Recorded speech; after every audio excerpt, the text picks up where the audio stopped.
Olá, então eu vou começar a revisão, né? A revisão para a prova do primeiro bimestre. Então vamos ver como que vai ser aqui a somatória da nota, tá? A questão aqui da somatória da nota. Vamos ver lá no nosso plano de ensino. Então nós temos aqui, deixa eu ver, onde é que está? Primeiro bimestre. Como que irá ser, né, a somatória aqui do primeiro bimestre? Então, no primeiro bimestre, a prova, ela vai valer de 0 a 6 pontos, a participação de 0 a 1 ponto, então eu vou verificar o estudante que participou das lives, que respondeu todas as perguntas, que fez os trabalhos, que esteve presente. O seminário, que valeu de 0 a 1 ponto, que foi dia 31, e o projeto de melhoria nas escolas, que foi de 0 a 2 pontos, 21 de setembro. E a prova, ela será do dia 1º ao dia 7 de outubro, tá?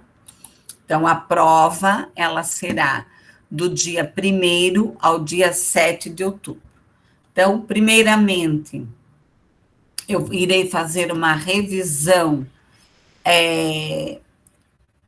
dos artigos, tá? E depois eu vou explicar os slides, ok? Então, vamos lá. Vamos dar procedimento à nossa aula. Bom, eu postei lá para vocês as diretrizes, alguns documentos, algumas dicas de vídeos, praticamente todas as aulas eu postei lá para vocês, algum material, algum vídeo, né, de algum autor significativo, lá Emília Ferreiro, Magda Soares, Rubem Alves, né, e tantos outros lá. Aí eu passei o modelo de alfabeto, que hoje nós utilizamos também, tá? E esse artigo aqui não é. E agora eu vou fazer uma revisão dos artigos aqui para vocês, tá? De alguns artigos. Ele está abrindo errado, esse danadinho. Né? Que ele não quer abrir.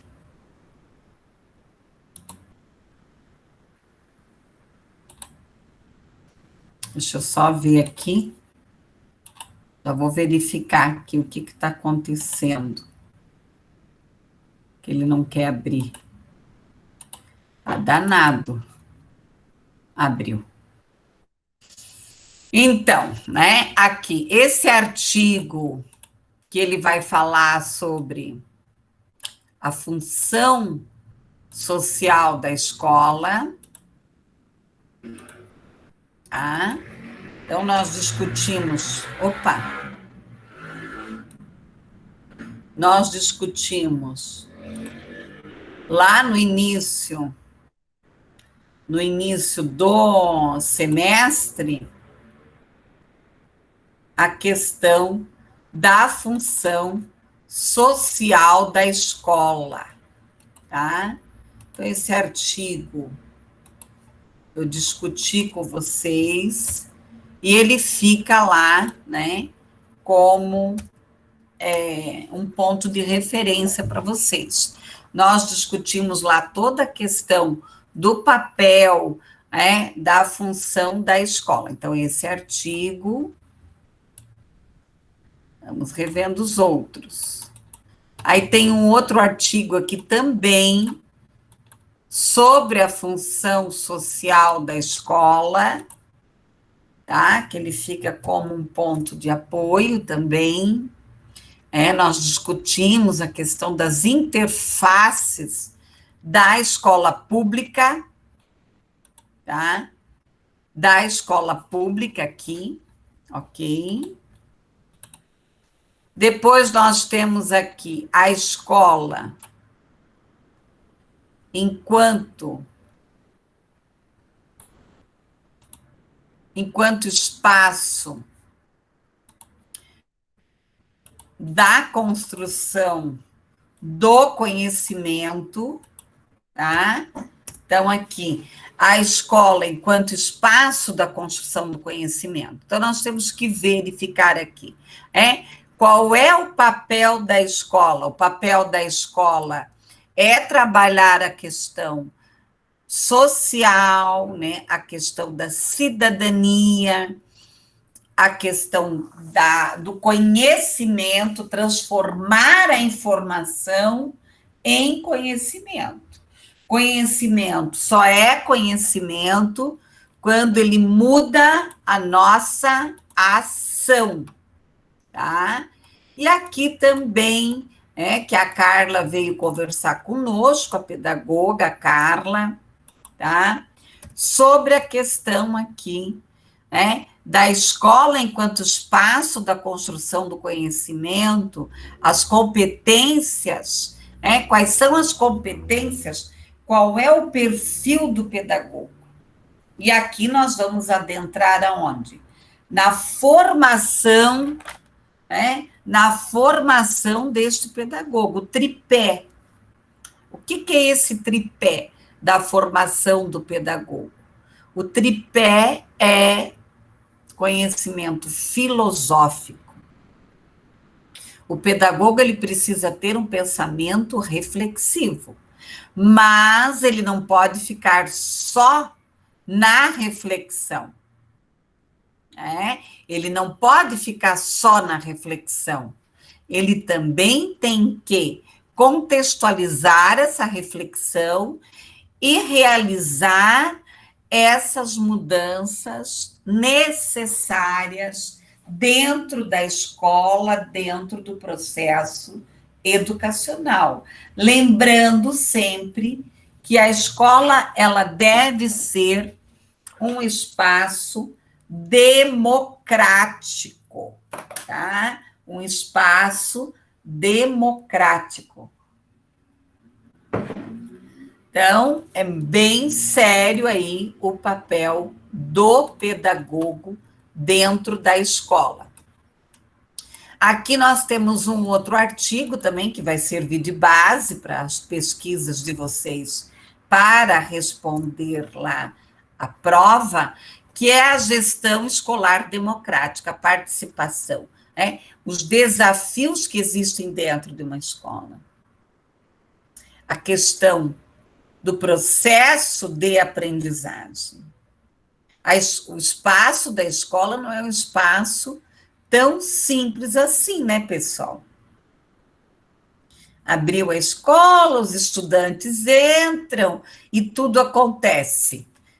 Não é bem assim, não, tá?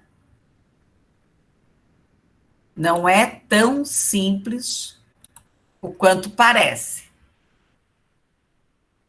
Tá? Não é tão simples assim do quanto que parece a escola, ser realmente aqui um agente transformador. E, além disso, tem toda a problemática que perpassa pela escola, as questões sociais, a vulnerabilidade social, a questão do meio ambiente, da violência, da droga, da gravidez na adolescência, a depressão, os problemas de aprendizagem, as dificuldades dos professores, tá? Então, tudo isso aí. Aqui nós temos um outro artigo que vai também contemplar, complementar esse outro. Ele vai trazer a questão aqui da escola do século XXI, quais são os desafios que os gestores estão enfrentando. E hoje ainda a questão da pandemia, que por essa ninguém esperava, né? Essa daí. Aqui tem o material da Semana Pedagógica do Estado, né, que eu deixei mais só como um complemento. A diferenciação da pedagogia, né, e o desafio a ser enfrentado também, que a Carla apresentou para vocês, né, na fala dela, nós temos lá, tá? Então, vocês poderão também fazer a revisão para a prova de cada aula. Nós temos todas as aulas gravadas, todos os materiais direcionados, tá? E na aula de hoje eu coloquei todos os materiais novamente lá no AVA. Então, tá tudo aí bem mastigadinho e direcionado. Aqui eu trago um resumo das 10 competências citadas por Perrenot. Opa, caiu meu lápis aqui. As 10 competências citadas aqui por Perrenot, né, que é fundamental que se entenda essas 10 competências aqui, trabalhadas por Perrenot, a administração da escola, o trabalho em equipe, a formação continuada, a relação com a comunidade, a relação com os arredores da escola, a questão ética. Então, vocês têm bastante material aí de apoio, não sendo necessário, né, buscar nenhum outro material aí para responder às 6 questões. Eu vou lembrar que não pode ter cópia. Tá? Eu vou lembrar isso. Caso vocês façam alguma citação direta, vocês têm que colocar lá o ano, a página e o autor. Caso vocês façam alguma citação indireta, nas respostas vocês colocam lá o autor e o ano. Tá? Eu prefiro respostas escritas com as próprias palavras de vocês, mas também tem que ter lá um pouco de fundamentação. Colegas, esse outro artigo, ele vai nos trazer a questão da organização do trabalho pedagógico, a questão do eixo de melhoria, por isso que eu pedi para vocês, tá, no seminário, que vocês trouxessem, tá, que vocês apresentassem uma proposta de melhoria para a escola, que eu trouxe um artigo mais como um material de apoio para vocês sobre o ensino médio, o ensino profissionalizante.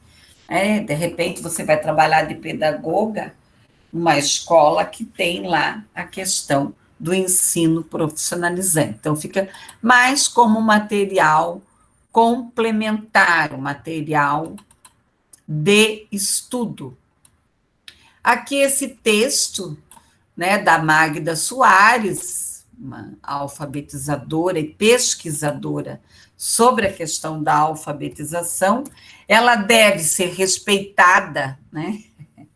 E aqui nós temos, então, um texto da Magda Soares, que é a questão do letramento e da alfabetização, as suas multifacetas, né? Facetas. As multifacetas aí da nossa querida Magda Soares. Eu coloquei também alguns vídeos para vocês, algumas falas da Magda Soares, discutindo sobre a questão do letramento, da alfabetização, todo esse processo aí, tá? E aqui lembrando, nesse outro artigo, que o estudante, ele é o quê? Um protagonista da aprendizagem. A escola, ela existe porque tem um estudante, porque tem um aluno, né? Se não tiver aluno, não tiver estudante, nós estamos desempregadas, inclusive. Tá bom? Então, nós temos que pensar nessa questão dos ambientes inovadores, que hoje se fala tanto nas metodologias ativas, nas escolas inovadoras, tá? Em todo esse processo, né? Aqui um outro artigo também trazendo uma fundamentação teórica para vocês, que é da Fátima e da Silvia Alves, sobre o papel, né, e o trabalho do pedagogo na escola, né? Mas é mais um reforço, os artigos, eles vêm para dar esse reforço. E aqui o outro artigo trazendo, né, da importância do pedagogo, ele transformar, né, ele trazer uma transformação para a escola. Tá? Ele trazer aqui uma transformação para a escola. Então, nós estudamos aí, né, a função social da escola, o papel do pedagogo, o papel do gestor, a organização da escola, e estudamos a questão dos métodos de alfabetização. A nossa próxima aula, ela será dia 5, né? Cai como se fosse a prova, a semana de prova. Dia 12 é feriado, que é dia da Nossa Senhora Aparecida, né? Dia das crianças e dos adolescentes. Então, a nossa próxima aula será dia 19 de outubro. O que nós vamos fazer? Nós vamos dar continuidade aos conteúdos e eu vou revisar a prova, as notas, tudo certinho, tá? Só para situar vocês. Bom, vamos aos slides, né? Então, revisei, assim, apresentei aqui os artigos para que vocês não se percam. Mas vocês vão verificar, quem não leu os artigos, mas que vai ler, vai verificar que um artigo complementa o outro. Que não tem nenhum assunto fora de todo esse processo da nossa discussão. Tá? Então, vamos lá. Vamos achar o nosso slide. Esse slide aqui, praticamente, é um resumo, tá, da nossa aula. Então, o que é a educação? Qual é o papel da educação? Né? O papel da educação, tá? O papel da educação é trabalhar o que? As competências, ensinar, dirigir aqui o processo da aprendizagem, o envolvimento dos estudantes em suas aprendizagens. Então, o estudante, ele precisa se envolver aqui com o seu processo de aprendizagem. A questão cartesiana, né? O próprio Edgar Morin, Rubem Alves e tantos outros, né, que defendem a questão do processo de aprendizagem em redes, em questão da complexidade, da interdisciplinariedade, da transdisciplinariedade, vão criticar, sim, a questão cartesiana, que divide, que separou a emoção, a mente, a ética, os valores. E que hoje nós sabemos que isso não tem como separar. Ai, agora eu só sou razão. Ai, agora eu só sou emoção. Ai, agora eu só sou família. Ai, agora eu só sou trabalho. Não dá. Nós somos uma salada de fruta, tudo junto, misturado. É claro que você tem que ter um foco. Se você está no trabalho, você está focada no trabalho. Se você está na família, você está focada na família. Pessoal, paradigmas conservadores. Aqui nós temos a escola tradicional, nova, tecnicista. Qual é o papel aqui da escola tradicional? Tá? A escola tradicional, ela vai fazer o que aqui? Ela vai repassar, transmitir aqui os conteúdos. Ela vai trazer aqui uma questão receptiva, a questão da metodologia, leia, escuta, decore, repita. E a avaliação, ela é quantitativa. Acertou, acertou, não acertou, o problema é do aluno. O professor, dentro da escola tradicional, ele é o centro. Bom, a escola nova, que aqui entra Carl Roger, a questão já mais amorosa, da autoavaliação, o estudante tem sentimentos, o professor já não é mais o centro das atenções. Paradigma tecnicista, o professor, ele é o especialista, ele vai trabalhar em cima de manual, ele visa o quê? O produto final. Claro que no século XXI, a escola tecnicista, ela sofreu, ela sofreu aqui, eu não sei por que esse slide está aqui, deixa eu tirar, tá? Ela sofreu aqui algumas mudanças hoje, nós já trabalhamos a questão da empregabilidade, as disciplinas mais humanas, a questão do comportamento, enfim. Bom, qual é a escola ideal? A escola que se inova, que acompanha a evolução, que acompanha a mudança da sociedade. Tá? Aqui nós temos, então, a abordagem progressista, pesquisa holística. A abordagem progressista, nós temos aqui o professor educador, mediador, facilitador, o aluno que participe, a metodologia pautada no diálogo, uma ação libertadora, democrática, uma avaliação contínua, processual e transformadora. Nós temos aqui o ensino com pesquisa.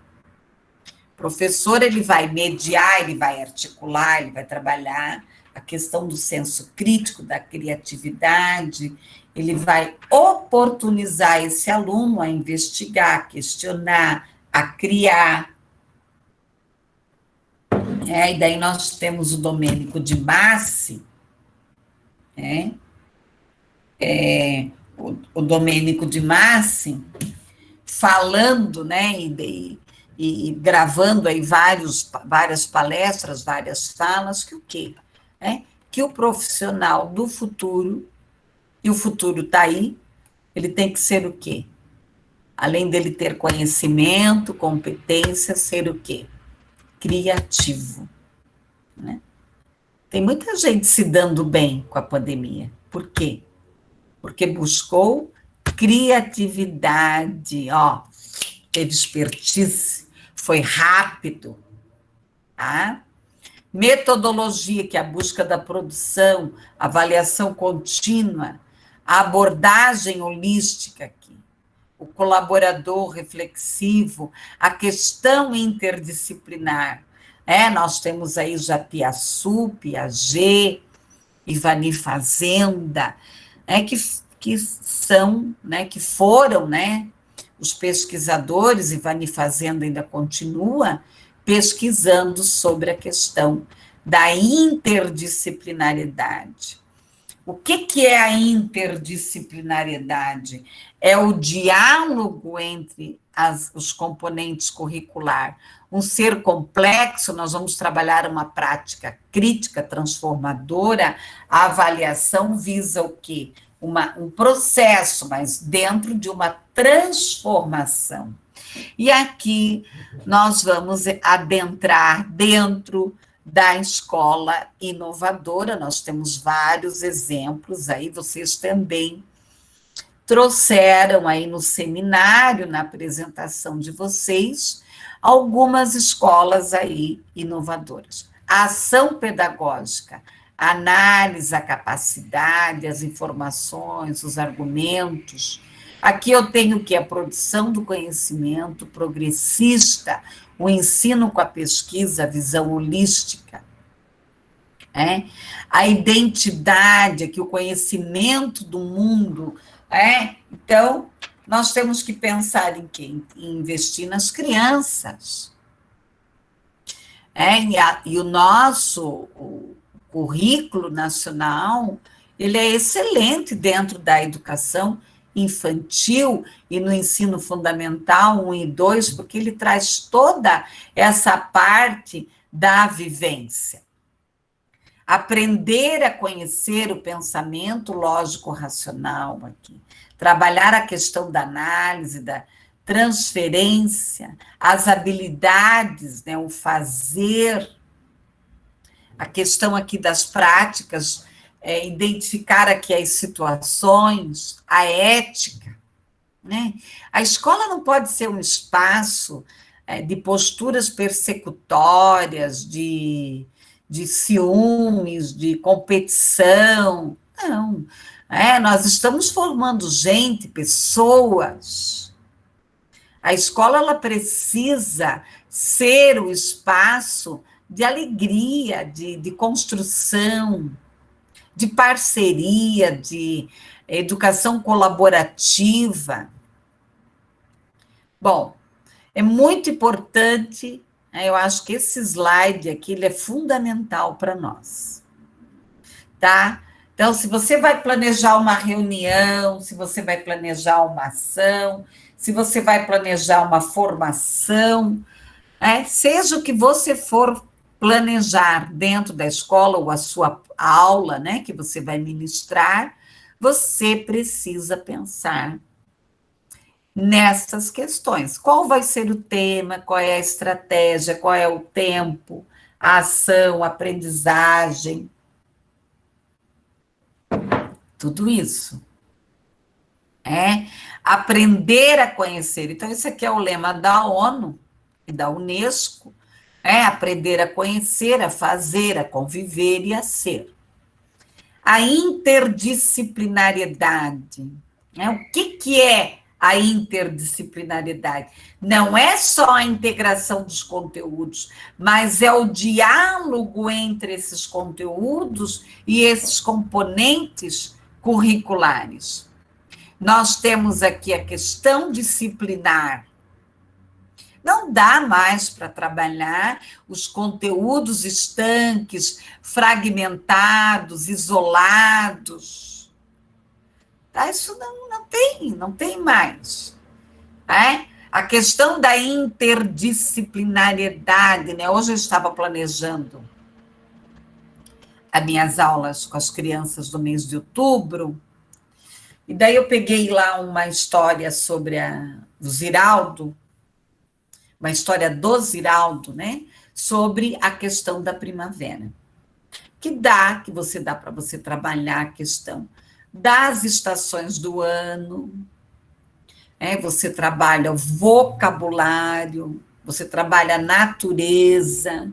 Então, você contextualiza, né, vários conteúdos aqui numa simples história sobre a questão da primavera do Ziraldo.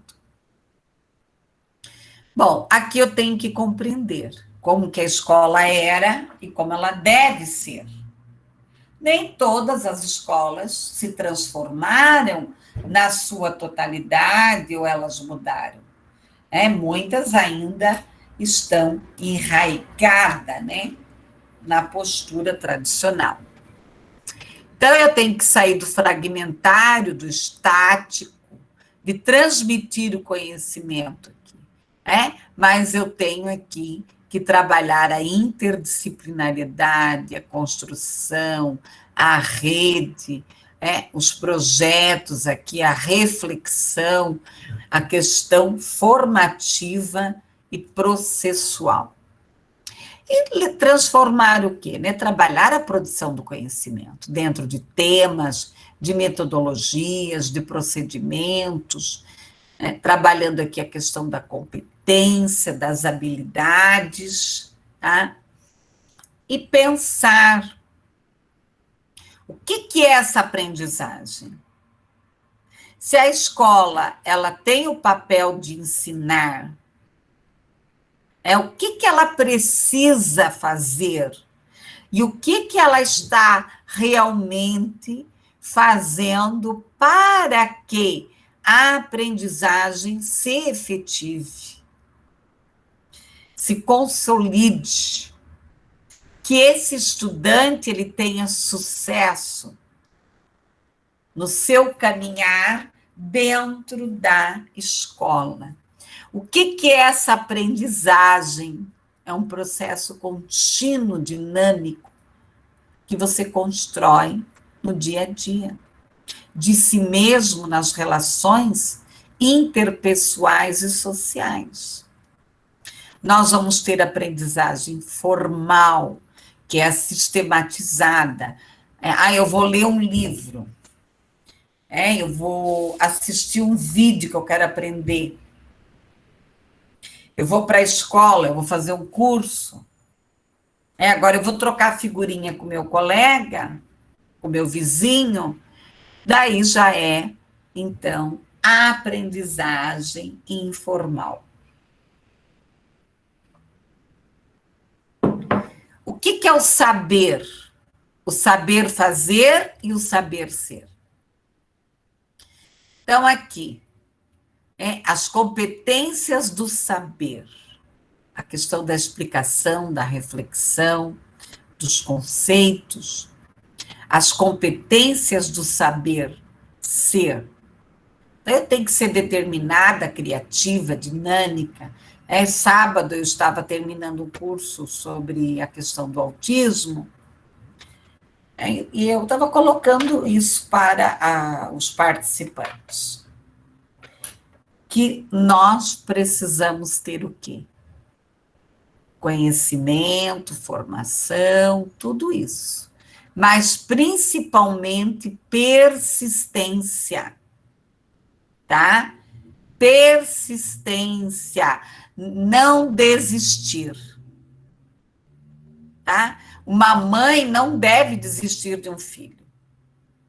Um professor não pode, em hipótese alguma, desistir do seu aluno. Eu não desisto, eu vou atrás. Tá? Competências aqui do saber fazer, a questão de técnicas, de experiência, tá? Eu falo que só não aprende quem não quer, né? Eu vou aí pesquisar artigo, vou no YouTube, vou dar uma revisada, dou uma mexida na minha biblioteca, quando eu vou planejar uma aula, e eu fico enlouquecida de tanta coisa que você tem, tá? De tantas estratégias, de tantos textos diferenciados, de tantas músicas, de tantos grupos, enfim, né? Você tem aí uma infinidade de autores, de pesquisadores. Lógico que nós não podemos esquecer dos clássicos. Aqui dos fatores de aprendizagem, as atitudes, os valores, associação de ideias, aqui a reflexão, a compreensão. Eu vou ter aqui uma atividade, a variedade, a personalização. Eu preciso estar motivada. E a motivação, ela vem de dentro para fora, ela vai se consolidar a partir de dentro para fora. Mas eu vou receber estímulos aqui também externos, a cooperação, a orientação aqui. Tá?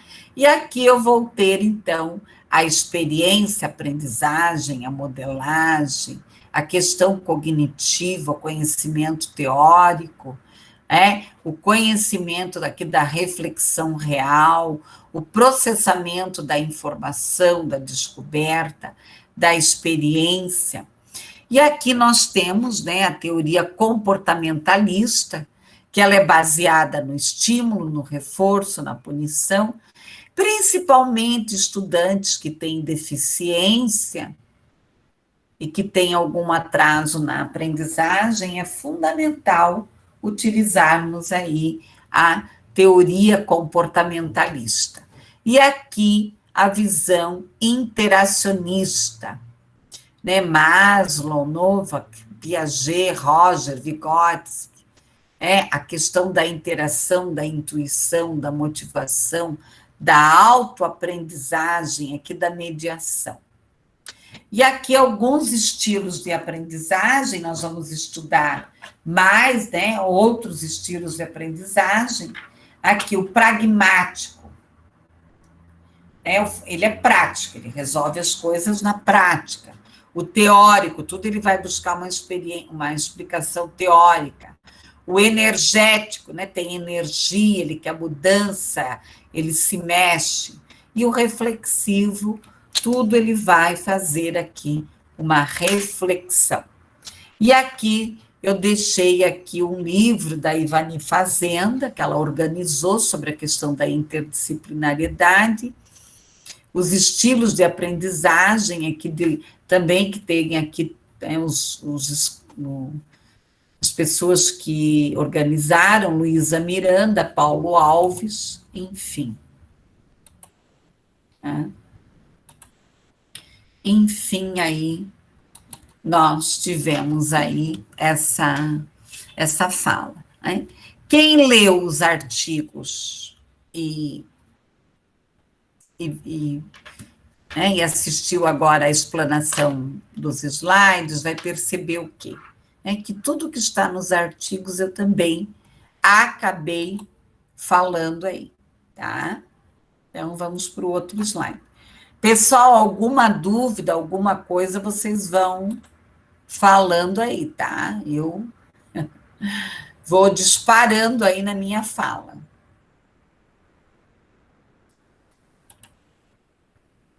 Tá? Podem me chamar no áudio aí perguntando, tá?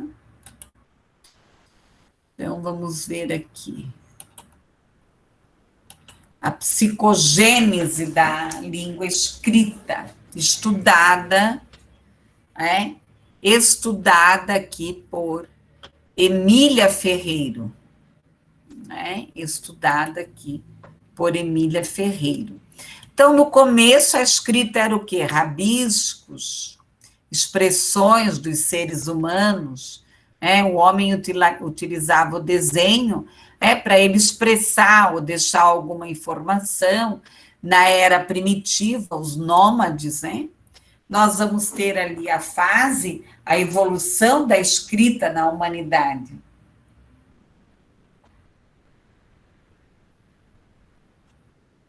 Nós vamos ter aqui a fase pictográfica, ideográfica e a alfabética. O que é a fase pictográfica?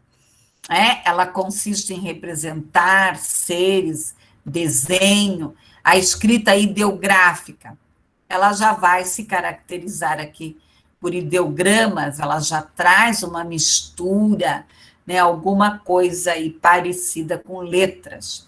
E aqui a escrita alfabética. Cada cultura, cada povo tem aí o seu alfabeto, O caminho, o começo.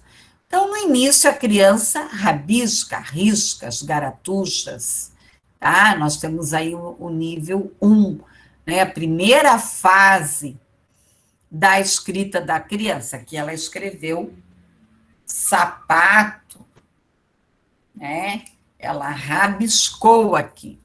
O nível 2, ela vai trazer aqui uma combinação já, tá? De letras, que é a pré-silábica, tá? Ela vai trocar de lugar, de letras, tá?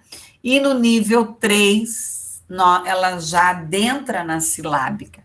ela já faz alguma relação da letra com o nome, Verônica. Então, ela já usa o R e o A, e ela vai ler para nós, Verônica, né? Ela vai fazer assim com o dedinho, né? E vai entender que ela escreveu Verônica.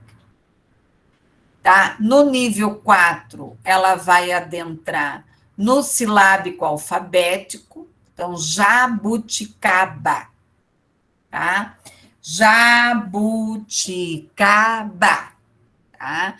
Ela já traz aqui as letras, e ela já tenta trazer aqui a questão, né? A questão da sílaba. Aqui o nível 5, que daí ela já atinge, que é alfabética, tá? Ela pode já ainda trocar algumas letras, esquecer algumas letras, mas ela já está alfabetizada, sistematicamente. Claro que ela vai ter que ampliar esse processo, tá? E aqui, a nossa querida Emília Ferreiro, que fez aí pesquisas significativas a, em relação ao processo de alfabetização, que o estudante ele vai se alfabetizar através, através aqui das hipóteses, tá? Então, por isso que é importante que o professor, ele tenha formação antropológica, filosófica, sociológica, tá? Mas, principalmente, ele precisa conhecer as fases da escrita, as fases do desenho, tá? As fases do desenho. Então, nós temos aqui, que trabalhar tudo isso. O que eu tenho que compreender em relação à leitura? É o processo complexo, tá? Então, a leitura, ela vai se dar, neurologicamente, nessa área aqui, que é a área frontal. Escrever e ler é a atividade mais complexa que o ser humano executa. Para isso, ele precisa receber estímulos. Aqui nós temos um pouco da história dos métodos de alfabetização. Então, ao final do século XIX, já iniciou-se uma discussão em cima das crianças que não conseguiam aprender a ler e escrever, a proclamação da República aqui. A educação ganhou destaque, apesar de ter muitas utopias, discursos aqui, igual agora. Agora, começa aí a pentelhação, a promessa, eles vão salvar a educação e a saúde. Bom, pessoal, a questão da leitura e da escrita, as práticas culturais aqui, a escola, ela é regida ainda pelo Império, as aulas régias, Então, durante muitos e muitos anos, o governo teve, mesmo antes da ditadura, o governo tinha total controle sobre o que era trabalhado nas escolas. E hoje não, Hoje, claro, nós temos um direcionamento, mas não esse controle, porque a escola ela tem o conselho escolar, o conselho municipal, o conselho estadual, tá? Pessoal, as evidências aqui, a escola, a questão aqui da decorrência das políticas públicas as décadas aqui, os métodos, a questão dos problemas de alfabetização, e aqui o acordo psicogênese da língua escrita, questão aí da Emília Ferreiro, a pesquisa da Emília Ferreiro, da questão da psicogênese da escrita. O que é tradicional? O que a escola ainda continua tradicional? Por que ainda nós temos práticas tradicional? Por que ainda, existem aqui coisas ligadas à alfabetização? E aqui, um videozinho, quem quiser assistir, da Alice e o Gato. O que é o método aqui? É o caminho para se chegar a um fim. É o modo ordenado de fazer as coisas. É um procedimento, é uma técnica. Então, você vai fazer um bolo, você tem que ter uma técnica. Você vai usar a batedeira, você vai bater com a mão. Como que você vai fazer? Você vai assar ele no forno, no a gás, num forno elétrico, num forno a lenha. Então, tem todo aí um procedimento. O que é o método de alfabetização? É um conjunto de saberes práticos, de princípios, pelo trabalho pedagógico aqui. O que é alfabetizar? O que é alfabetizar? É alfa, é beta? É uma ação? Uma ação? Então, nós vamos pensar aqui na teoria condutista, na perspectiva construtivista e na perspectiva socio-interacionista. A escola condutista ela, faça sol, faça chuva, trovoada, ventos, o que for, o estudante precisa obrigatoriamente ser alfabetizado aos 6 e 7 anos. E definir. Aqui, vamos lá. Métodos alfabéticos. Nós temos os métodos sintéticos e os métodos analíticos. O que são os métodos sintéticos? Nós temos o método alfabético, fônico, silábico. Eles vão partir do menor para o maior, da letra para a sílaba, para a palavra, para a frase, para o texto. Analítico, do palavrão, palavra, da sentenciação da frase, global, dos contos, dos textos. Tá? O que são esses métodos sintéticos? Eles vão partir do menor para o maior. Ele estabelece o quê? Uma correspondência. Eles são, muitas vezes, criticados devido à mecanização. Tá? Então, aqui é soletração, babebi, bobu, trabalhando com as vogais, abelha, elefante, igreja, olho, uvas, o a da abelhinha e do elefante. Acho que tem uma música aí da Xuxa, se eu não me engano. Lição, dado, dá dedidodu, dadão, dá dedidodu, E daí você... Uma outra discussão aí que existe muito forte, muita gente às vezes discutindo aí, eu falo que é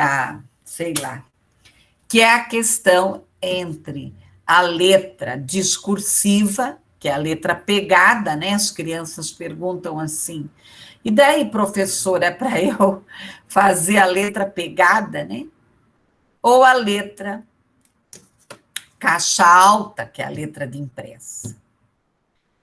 Ao meu olhar, é indiferente. Se o estudante ele vai escrever caixa alta, se ele vai escrever a letra cursiva, tá? Enfim. O importante é ele se alfabetizar, até porque hoje ele está usando muito mais o computador, a digitar do que escrever. A questão aqui do bola, babebi, bobu, peixe, papepi, popu, é claro, você vai começar lá do A, né? O babebi, bobu, o dadedi, dodu, e assim, né? Sucessivamente. O método alfabético sintético aqui, a memorização dos nomes, a representação gráfica, as famílias silábicas, monossílabos, dissílabos, trissílabos, tá? Textos segmentados aqui, a questão do método fônico. Aí eu vou trabalhar aqui as vogais, as palavras, a questão aqui da apresentação dos fonemas, a junção, a formação de palavras, de frases, de textos. O método fônico você vai trabalhar com pessoas que perderam a voz. Muitos fonodiólogos vão utilizar o método fônico. A questão dos surdos, que às vezes eles vão ser oralizados também. Eu conheci uma surda total, há uns 2 anos atrás, que ela falava muito bem, né? Ela foi muito bem oralizada, porque quando você vai trabalhar o método fônico, você tem que observar aqui, né?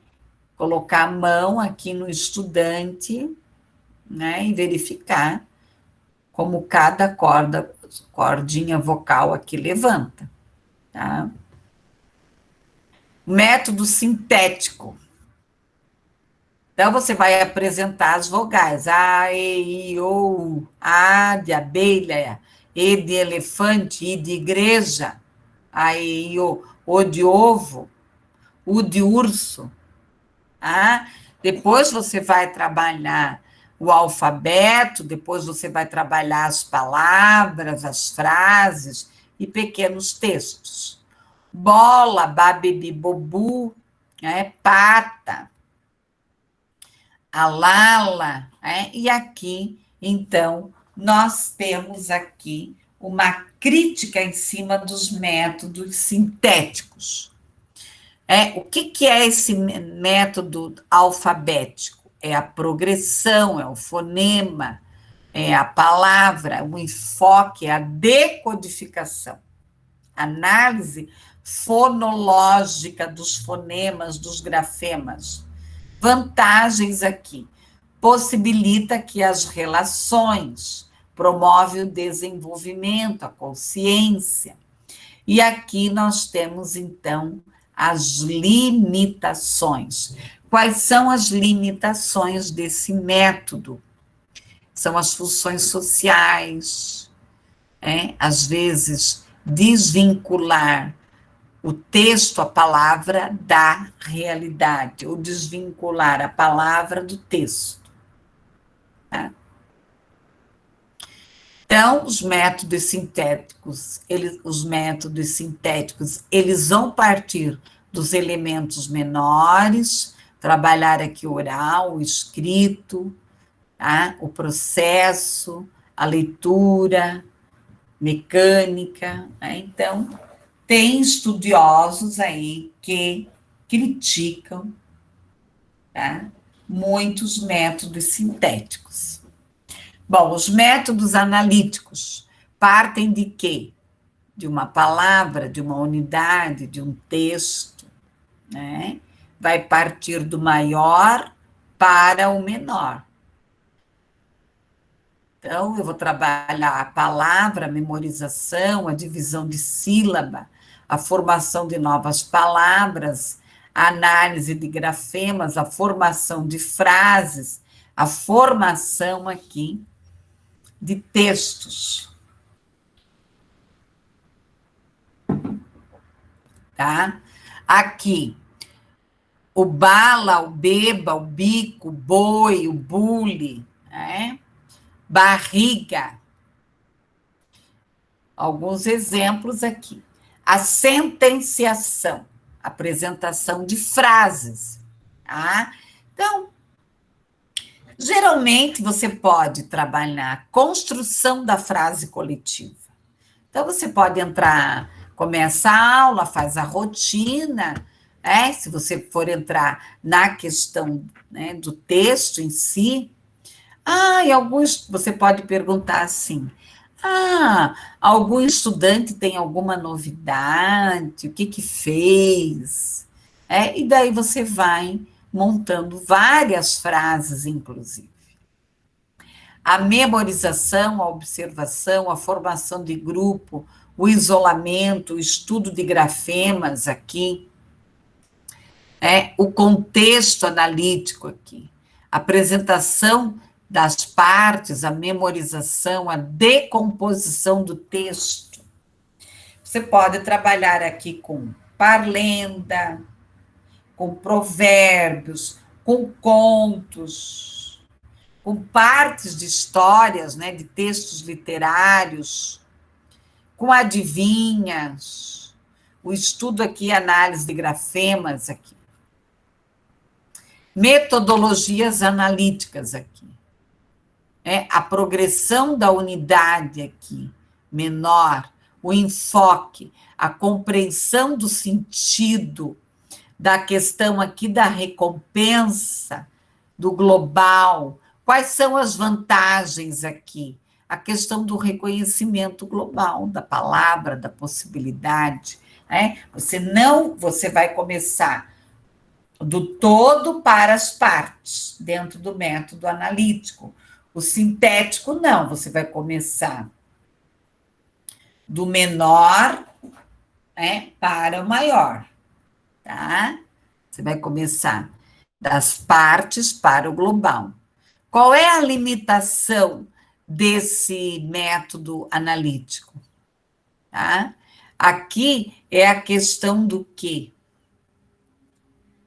Da orientação, da decodificação aqui, da memorização. Então, o professor, ele precisa ter uma excelente formação, senão ele se perde aqui dentro dos métodos de alfabetização. Eu não concordo com nenhuma questão radical em relação a nada. Todo radicalismo nos leva à ignorância. Quando você radicaliza, você diz isso aqui é assim, acabou. Então, não existe crescimento. A escola, ela precisa ter lá no PPP, no projeto político-pedagógico dela, uma proposta, um encaminhamento, tudo isso. Ela precisa. A questão do método, mas ela não precisa se fechar em si. Porque a utilização do método vai depender, como nós vamos estudar mais à frente, a questão neurológica. Como que esse estudante, ele corresponde? Tá? Eu fui alfabetizadora há muitos anos. Então, eu trabalhava, tinha dia que eu trabalhava dentro, começava com o texto, tinha dia que eu começava com a IOU, tinha dia que eu começava com o Babebi Bobu, tinha dia que eu discutia a palavra, tinha dia que eu discutia a frase. Às vezes eu ficava uma semana com um texto, fazendo a codificação do texto, tá? Então, é importante aqui você trabalhar o quê? Essa perspectiva construtivista, sócio-interacionista. Você oportunizar esse estudante a ele fazer reflexões, ele construir, nós vamos trabalhar lá dentro da assimilação, acomodação e a construção aqui de novos esquemas. A questão da escrita, da leitura, tá? a questão aqui dos tipos de conhecimento, do conhecimento social, e aqui a Emília Ferreiro, que vai trazer aqui os processos de aprendizagem, aqui um exemplo de método global, você vai começar pelo conto, pela história, e você vai aí decodificando o texto. Eu gosto muito de pequenos textos musicalizados. Então, eu sempre trabalhei, né? Eu ia trabalhar o ser, a cirandinha, canoa, né? A canoa virou, foi deixar ela virar, né? A questão do escravos de Jó, tá? Textos curtos. É necessário que se conte muita história para a criança. Contação de história, dramatização, imitação, musicalização, dança.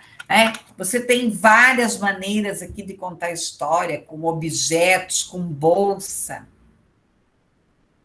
Eu conheci uma professora num CMEI maravilhosa para contar histórias. Eu nunca vi aquela professora com um livrinho de histórias na mão. Por quê? Porque ela contava a história, quando ela terminava a história, todos os estudantes eram um personagem. Ou era o cenário, um era a árvore, o outro era o coelho, o outro era o chapeuzinho vermelho. Era uma coisa maravilhosa. Magda Soares, aqui um livro, né, que eu sugeri, um outro aqui sobre a questão da alfabetização aqui de adultos, tá? Que é fundamental, que vocês estudem também, acho que vocês já devem ter tido a disciplina da EJA, tá? Que o processo de alfabetização de adultos, ele é diferente, lógico, os métodos de alfabetização são esses aí.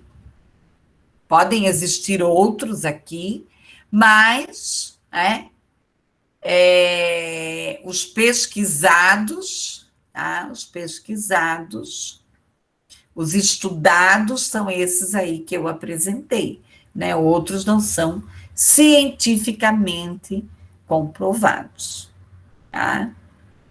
Pessoal, alguma pergunta sobre a revisão, algum questionamento? Ficou claro para vocês? Alguém quer perguntar alguma coisa? Tá tudo certo? Tá tudo certo, meninas? Ficou claro para vocês? Então, eu vou encerrar aqui a gravação, tá?